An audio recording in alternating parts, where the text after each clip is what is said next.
And welcome, BG5 Live. This is episode 22. Today we're going to continue with our exploration into the Penta. Particularly, we're going to be looking at two specific skills in the Penta, the 214. The title that I've given this show is the capacity for visioning. So we're going to be taking a deep dive into these two areas of the pentagraph. Before we do, I want to say hello to our guest, Vanessa. Hello and welcome back. Nice to have you joining. Well, technically, I'm not a guest. Sarah's a guest. That's so true. Although That's so true. Sarah, well, let's just start with welcoming everyone to BG5 Live, the show for BG5 and human design professionals, students, and enthusiasts who want a deeper understanding on how to apply human design to business so that they can thrive in their careers and help their clients in doing the same. And our guest today is technically a regular, Sarah McGowan, who's the administrator of the BG5 Business Institute. And she shares the strengths that we're going to be talking about today, the 214. And super excited to have you here, Sarah, as always. And yeah, before we move along any further, I want to acknowledge that today is the 1 year anniversary of Mike and I doing BG5 Live together. So happy BG5 Live anniversary. It is also Ra Uru's solar return today. His actual birthday is tomorrow, but his solar return is already happening. It is a fifth quality day in trait 51, which was the position the sun was in at the time of his birth. So let's acknowledge that as well. Ra Uru is the founder of human design and BG5. So just wanted to acknowledge that. And yeah. Thanks, Vanessa. I'm glad we're not like really stodgy on this podcast. It's so fun to just play and yeah, and having Sarah back is really fun. We're beginning to acknowledge that she's creeping in as one of the regulars, and so we might have to create a little special place for her. We should put her on the cover slide. Yeah, I think we're gonna have to. We're gonna have to. Maybe we'll have like we used to have Tuckisms. Maybe we'll start to have Sarah-isms. No, I'm not that cool. But you're getting there. You're getting there. But it's great because I remember when you guys did your first episode just about a year ago. And so to be here a year later is really exciting to see where it's come and how BG5 Live has evolved. So great job, Mike and Vanessa. Thanks, Sarah. Thank you. Yeah. I don't know about you, Vanessa, but I used to be so nervous in the first episodes. And now we were just like free flowing and just had to roll. Well, I remember the first episode, we both got on really early just to discuss, and then we paused everything and did our own unique personal, to ourselves, little grounding rituals and meditations before we actually went live. Now we don't do that anymore. I was like, phew. So I do want to acknowledge that there's some big changes happening in the world. And so it feels like doing these two particular skills, capacity and direction, feel hopefully empowering because, we're moving towards 2027. We know that change is on the way. I think a lot of us didn't expect how fast this change would be coming. And so we're in the human design community. We always know that we have a place within ourselves to come back to center, to ground, to make decisions, and to find our way forward. So it's one of the things that we here in the community are always grateful to have. We have this way of navigating these changes. Sometimes they're more smooth, other times they're tumultuous. So we get to decide how we navigate. And so it feels really prescient that we're doing this during this time. So looking at the 214, which is direction. Just a reminder, we talked about this before, but just if you're listening for the first time or you just want a refresher, we're looking at a certain zone in the body graph. I call it the pentazone. So here's an image if you can see it. So when we look at the body graph, right smack dab in the middle, we have the energy resource to the identity, to the communication action function. If you have one of these particular traits or strengths, then you are someone who can be, given all the circumstances you would design, you can be someone who fits in a penta. A penta, again, is a small team of 3 to 5 people. So each one of these skills, they start off as a trait, but when they come together with a team, they start to take on new qualities. So we covered the 515.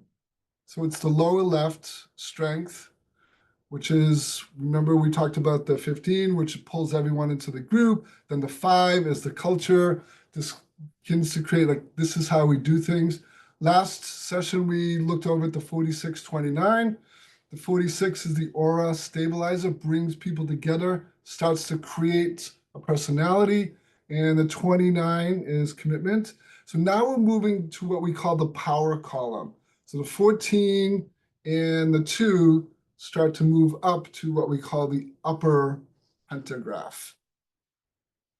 So the difference between the lower and upper is if you have strengths in the lower part, then it can be really helpful for you to have some management, help you to understand or use your energy in a productive way. Now, what's interesting about today is the 214 is a unique strength in the body graph and design because it can fit in all these different configurations.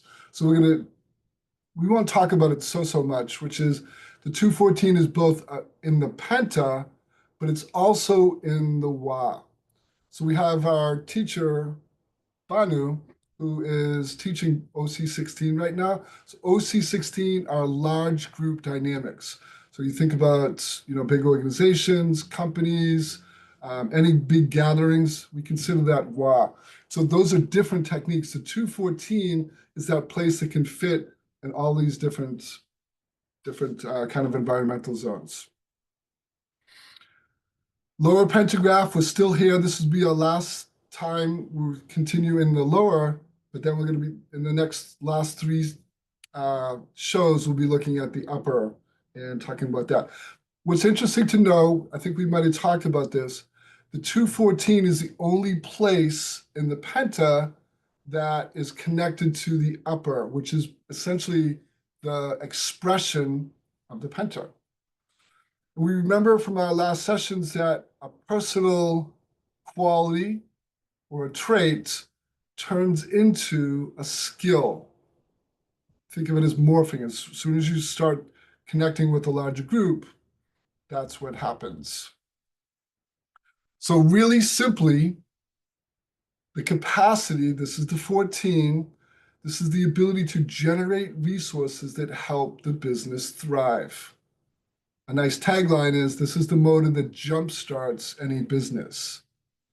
Now, we are so lucky to have Sarah running the Institute because she has both the 214. And I feel very, very, very appreciative of having Vanessa too, who also has this. So as we're going to see in a moment, both Vanessa and Sarah have the 214. I only have the 2. So the 2 is the ability to establish the direction for the business. The tagline is, this is the direction we are moving forward into. Okay, so we're going to start with the 14. Vanessa, I'm going to turn this over to you. So trait 14, power skills coming out of the energy resource function. Yes, so go ahead. Oh, okay. Yeah. So as a personal trait, so when you have this in your design on your own, this is known as power skills, and it's known as possession in great measure in the I Ching. Power skills, you have the potential and energy to sustain long hours of creative work and generate wealth and power through doing work that you love. The work that you love part is an important element of this. You can express your power through your creative work and endeavors and generate and distribute resources to others through your work. You can empower others through generating money and having it invested wisely in the right direction to support individual creativity, charitable activities, leaders with a vision, etc. And then, so when we look at this in terms of a penta and working in a small group, this turns into the skill of capacity. And again, the ability to generate resources that now help the business thrive. And resources can be money, people, and or needed supplies. And like Mike said before, it's the motor that jumpstarts any business. So it's really important to have this in a Penta, in a small business, or really in any business. You give the group the potential of attracting and receiving the resources it needs to be successful. And people have a sense with you in the group that the business has the capacity to back up promises. It has the resources it needs to actually do what they say they will do. You can help the group generate cash and resources, which allows people to get paid and business to get done. And you bring in attitude in a sense of we have what it takes mentality to succeed. So you can see how important it is to have this skill present in any business. And if this skill is absent, this can create some issues. Yeah, I can talk about that in a minute, but I want to ask you two. So it may be a little bit challenging because you have the whole strength, which is more of a quantum than anything else. So Sarah, seeing here the difference between the trait itself and the skill and what do you notice about this particular skill, both in your personal life, say, and also just as someone who's running the institutes?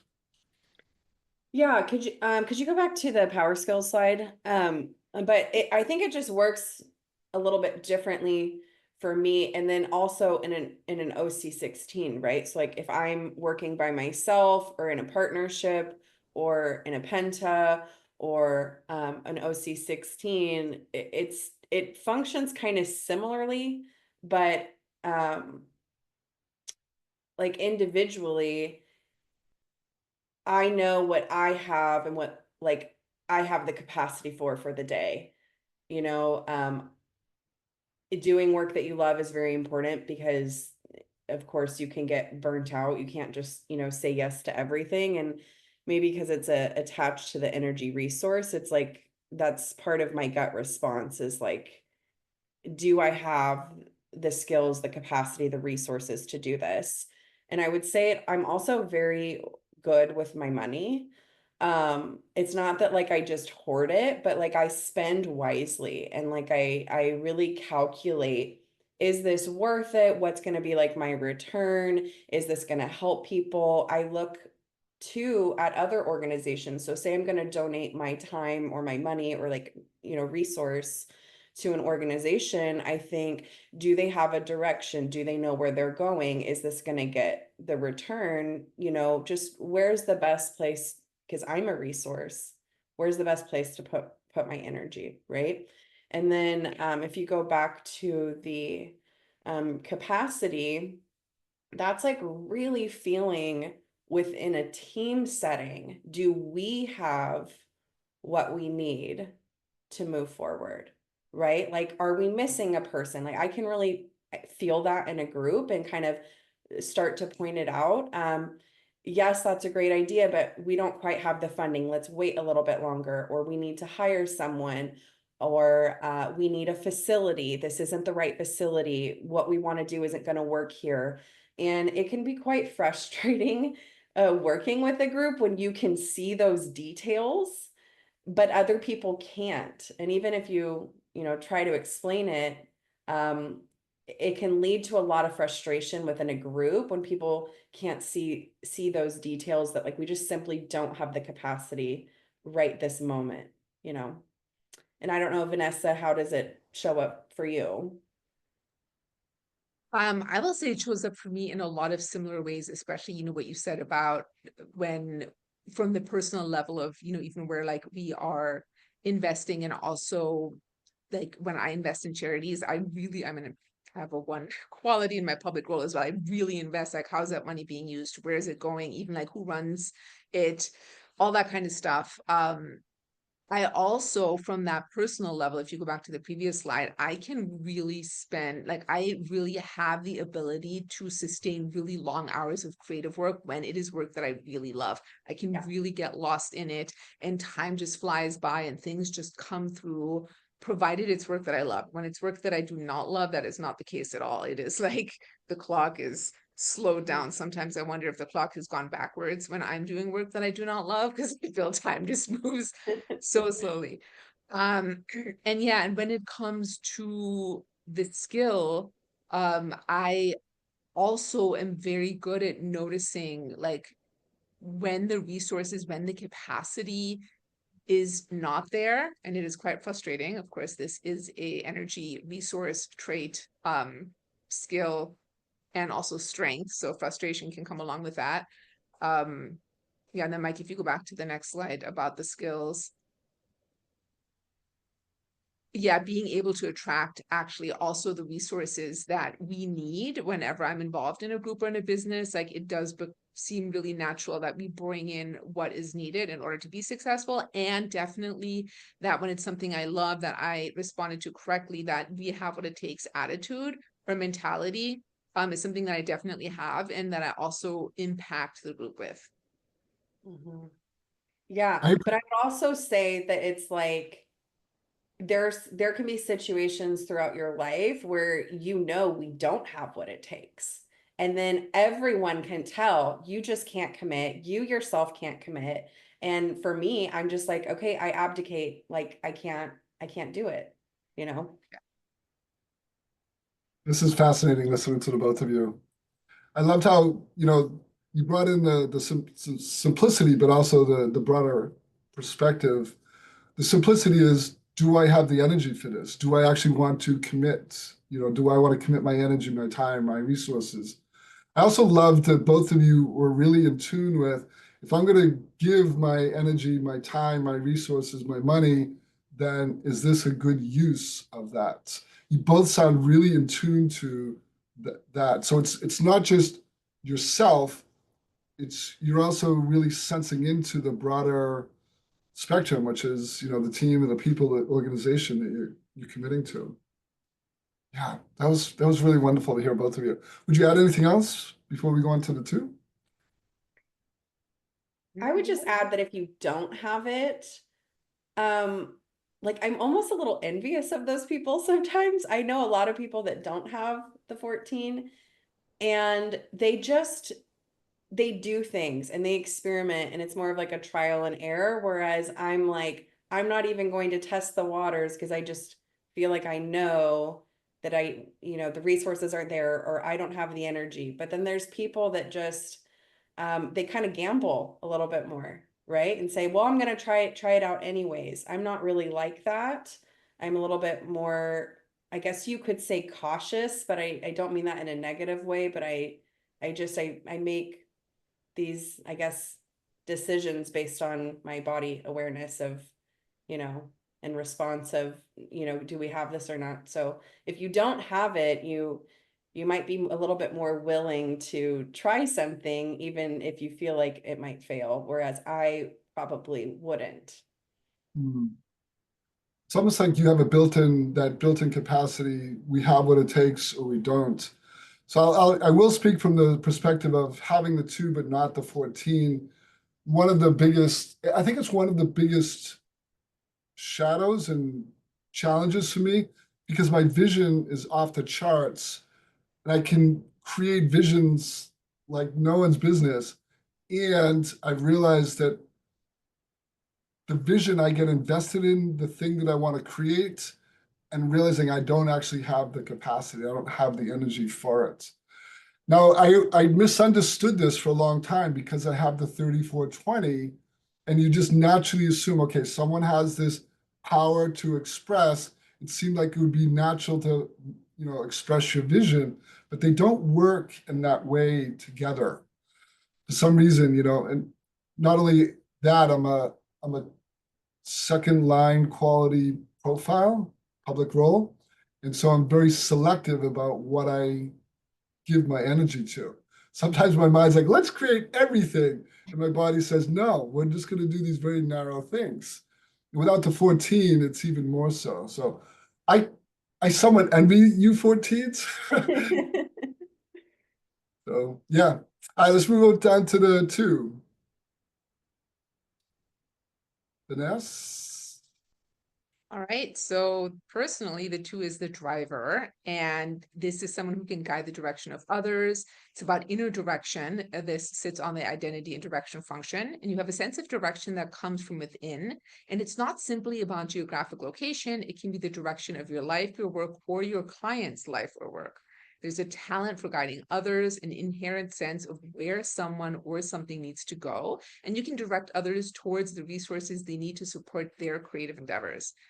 This is a visionary who can provide the plan or overview for a new way forward. And then when we take this into a small group, this turns into the skill of vision. It's the ability to establish the direction for the business and also points the way for the best way to spend the money generated. It's the direction we are moving forward. You provide insight and guidance on how to use the resources that the group has. You enable the group to market their product, service, plan for the future, and oversee the day-to-day operations. The vision for spending here, it helps the group decide where to best spend the resources that they have, using resources, helping the group understand their capacity and how to use it wisely. And this skill is what gives the business the direction it needs. It's where we are going and where we spend the resources to get us there. Hmm. So Sarah, coming back to you, Mhm. I imagine that with your role building and growing daily as managing the institutes, how are you seeing the vision showing up in your work, your life? Yeah, it's interesting. Sometimes it is difficult for me to describe my my strengths because it really comes so natural to me. I think Mhm. I've like before learning about BG5 in human design, all of my strengths are words I would have used on a resume to describe myself. Like I was just very already in tune. Like I would have said, I'm efficient, I'm responsible, I'm creative, I'm very goal oriented. And I feel like that kind of goes with vision is I almost, relate it to goals. And that's my whole life. Like I remember being 5 years old and setting like my 10-year plan. I mean, like my whole life I've visioned out. And I will say that being young, and then because your vision doesn't always happen the way you think. I think it's good to know where you're going and have like a destination in mind, but knowing also that there's some flexibility within that and you can navigate.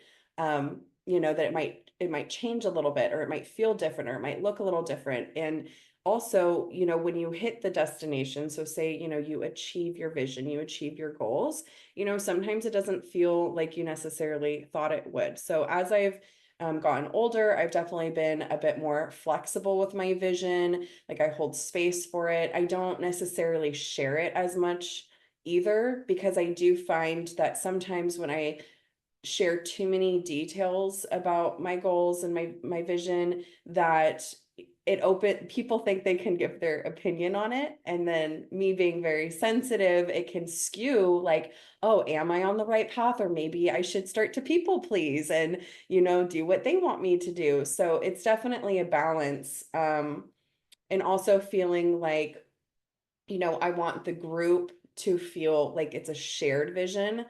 So there's personally what I feel and believe, and then there's cultivating a shared vision within a group. I just feel like when you're working in a group, that's really the only way to move forward. I mean, if collectively we aren't sharing the same vision or we don't have the same goals, we don't have the same direction, um, it's just chaos. You're better working together than apart, right? So. Yeah, that was really well said. Oh, thanks. Yeah, I just kind of came out. very spontaneous. It was great.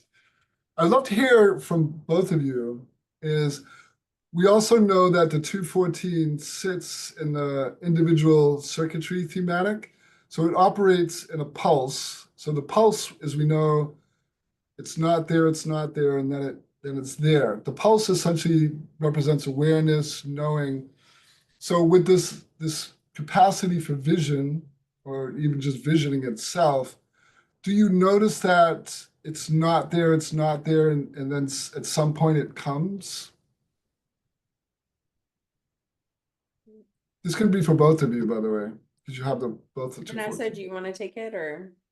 I can't, this is funny. I have quality 3 on this one, and it's my only trait activated in the identity and direction function. And sometimes I'm like, there's Yeah. some trial and error there. Um, I can't say that I've necessarily noticed it so much in a pulse. I will, when it comes to my own personal vision, I definitely have changed it a lot. I think that's that third quality, and I'm always okay with, I have this very clear vision, and then at some point I'm like, oh, now we're going to change direction, and that's something that's always been natural for me. So, I think that really does relate to the third quality, and I personally can't say I've really noticed it in a pulse. I do. And I wonder if it's because all of my strengths, right? Like I have the 14 to the 61. And so yeah, it's interesting because it's like you want to move forward, but sometimes there's just like this unsaid thing preventing you from really honing in and solidifying the vision. But you keep thinking, for me, I keep thinking about it, right? Like I have the idea and like I'm processing it, trying to really make sense of it. And then and then I talk to people, I have sounding boards, but it's like maybe there's like a piece missing, right? And then all of a sudden, and this can't be manipulated or anything, like it's completely random. There's just something inside me that just flows from the top to the bottom, and then I can implement it. And it happens like lightning speed. And when we talk about the 14, doing what you love and you can work forever. I mean, when that pulse is on and everything starts flowing, everything can be efficient. I have all the details. The team is on board. I can explain it well, people understand what I'm explaining, then it's like I can just get to work and bust things out so fast. And things are just in the flow and happening really quickly. But I feel like for me, at least, until I can connect all of my strengths, right, and be able to explain it, and have all the details and not feel like there's that missing piece, it is hard for me to really work on implementing a vision, right? So it's a little My, interesting how that works for me. Mike, can you pull up Sarah's chart for a second? Because I think this is actually a really good thing. So for people that are listening and not watching, Sarah has four strengths. They're all in the individual empowerment thematic. So the 214, the 18, the 4323, and the 6124. And she's talking about this pulse and this like top down thing and how it all gets integrated, which makes so much sense looking at her design. And then Mike, will you pull mine up for a second, please? So I'm not even going to describe mine if you are listening and not watching because there's so much going on, but I have four strengths coming off my energy resource center. I have two strengths in every thematic. So my stuff is all over the place. So me not being able to maybe recognize that pulse as much is because there's so much other stuff going on. And whereas Sarah, when she responds, she only responds from the 214. When I respond, it could be the 214, it could be the 3420, it could be the 2750, or it could be the 4253. So it's definitely like if you look at my design, it's confusing to look at. And if you are me, can be really confusing to live it as well. So I think this is a really good example of how different designs, even though technically Sarah and I are both the same career type, we're both express builders, but how differently that can show up just based on the thematics alone. Yeah. And it feels like when it's a pulse, like nothing's happening. Nothing's happening. I want something to happen. And you're kind of searching for it. And then all of a sudden everything happens. And if you have someone with a lot of individuality in their design, they may start to feel that more. Which really lends credence to this idea that we're really not so in charge, even though we're talking about the 214 and it sounds so amazing. Like, I wish I had that strength, but you're not really in charge of it. You don't know ever when the pulse is going to come. Mm-hmm. And then try being an express builder and just wanting to, get things done. I know. But you're like, I'm missing a piece, but I can't quite put my finger on it because I'm still trying to make sense of it. For me, only having the two, I notice it really uniquely when I'm working with clients. There's a lot of times I'll start a session and the client will start off having some direction, but there's literally nothing happening inside of me. I'm waiting for something that says, okay, here's the direction we need to move in. So the client's talking and I'm just listening and maybe reflecting a little bit, but nothing. And then suddenly they'll say one particular thing or talk about one area, and then I just know that's the place we need to move into. It's a feeling, that we're talking about. So you're Sarah, when you talk, you're talking about, working with big groups, teams, an organization. Sometimes I think of it more like individual. Same with just my own personal visions is, okay, great idea, not the right time. So I often ask myself, is this the right time to engage in this particular project? And more often than not these days, the answer is no. Yeah. It's interesting. Mhm. Yeah. So 30 minutes, which is we usually, when Vanessa and I first started out, we thought 30 minutes, maybe 20, but our sessions kind of like they followed their own flow. So we're at 30 minutes and we were thinking that may be time. Before we sign off, Vanessa, anything else we want to talk about the 214 or in general? I will say, like, I do notice for myself with the 214, I have always been really good at helping provide direction for other people and for their own inner resources. People come to me for this a lot, and also like through my own coaching, really being able to help people find like the vision of the direction for their unique strengths and talents. So I do really love the strength in that regard. And yeah, that's all I have to add to that. And it's been so great. We'll be seeing Sarah again. Yeah, She's got some other fun stuff going on in her design that is starting in 2 weeks. We'll be doing the upper penta. So yeah, this is fun. It our is next fun. session will be on Tuesday, April 22nd. That's Earth Day. And I can't help myself. I want to add one more thing, building on what Vanessa was talking about. So Vanessa and Sarah are talking about how amazing their 214 is, and for me, it's the two itself. One of the things we talk a lot about in BG5 is how do we use our particular strengths to empower other people? So that's one of the core aspects, core goals of our work with our clients. In our case, it's our students. So we're teaching our students not only about their design, and then we're trying to show them how they can go out into the world and empower other people to, find their calling, find their purpose. So we think we're a little biased here in the Institute, but we're kind of really fond of how powerful BG5 can be. And, in today's day and times, I think it's going to be one of those skill sets that's just amazing to have. So if you're looking to join the Institute, reach out to Sarah. She has these free 15-minute discovery calls. If you have questions, she can help you answer them and see if this is a right fit for you. All right, folks. Thank you so much. Great to have you on board today. And feel free to reach out to Vanessa and I if you have questions. Until next time, bye for now. Bye. Bye.